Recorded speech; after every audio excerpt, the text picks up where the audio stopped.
I describe what has played out as moment of despicable moments and distinguished moments. So let me start with the military.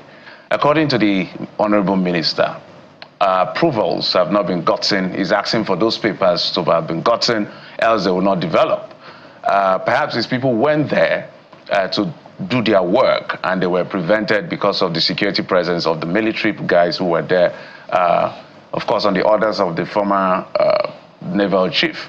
Well, at the end of the day, the minister had to show up, which was a big mistake. First and foremost, coming there as an enforcer of the law, it's a total big mistake. So on one hand, we must condemn the incidents of resorting to self-help, because that's what the Naval chief would have done, given the trail of events since Nyesom Wike became minister. Now that in itself has to be probed. This whole revocation, all of these land issues, the allegations of him taking land not for public good, but for the interest of his cronies and all of that, that's a different matter altogether.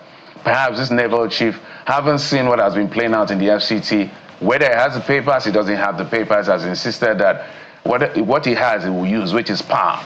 And he has used power. Now, resorting to self-help is not acceptable.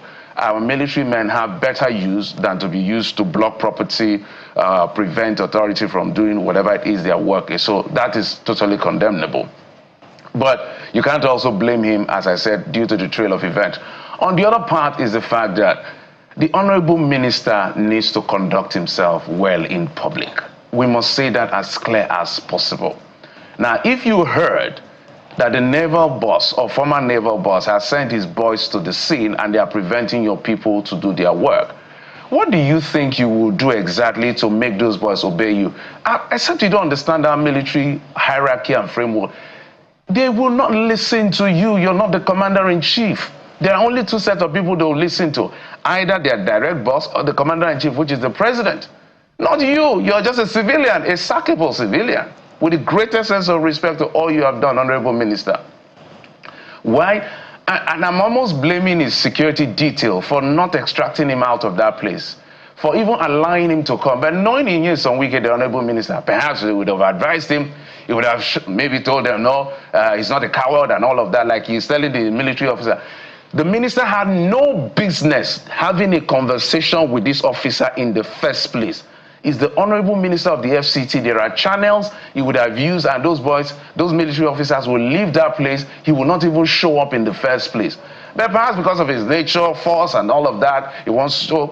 Now look at the embarrassing situation. And you cannot, Honorable Minister, there's a way to conduct yourself in public. You can't be calling people shut up and stupid. No, that's what he said, foolish. Foolish.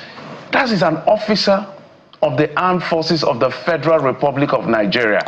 Whether he came there on a legal or an illegal, and whatever. Whether he's 20 years younger or not, he should not be. That's foolish.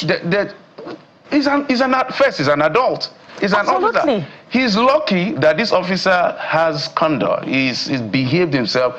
In spite of all the provocation, this gentleman behaved himself. Now, if you understand how military works, watch the guy.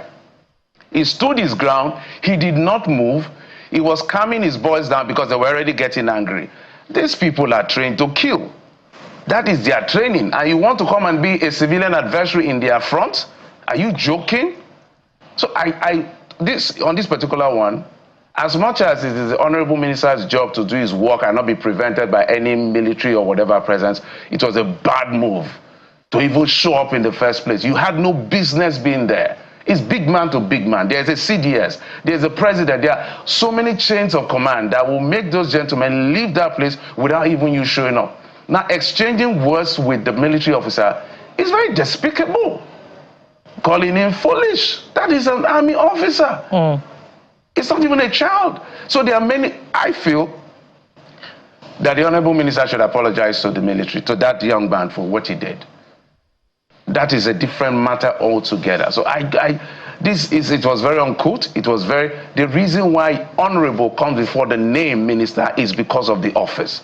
Every minister is called honorable. Every member of the assembly, everybody. The president is not called Bola Ahmed Tinubu. Call him President Bola Ahmed Tinubu, because the office is more important than the person.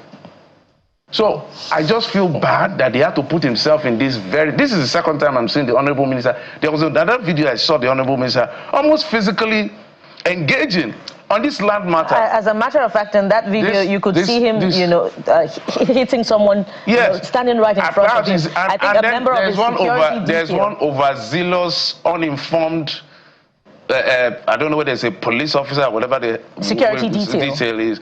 Did you notice that the DSS guys, who understand what was going on, all they did was to surround the perimeter. They did not move. They just surround, because you see the DSS. I don't know who that policeman. I don't know whether it's a policeman or what. And on both sides of the altercation, they were bearing arms. Yes. So anything could have turned or it would have turned bloodshed. Absolutely. That's why I say it was a mistake for the minister to even show up in the first place. Absolutely. First, minister, it was wrong for you to show up. It is unacceptable for you to use an uncouth word on an officer, an adult.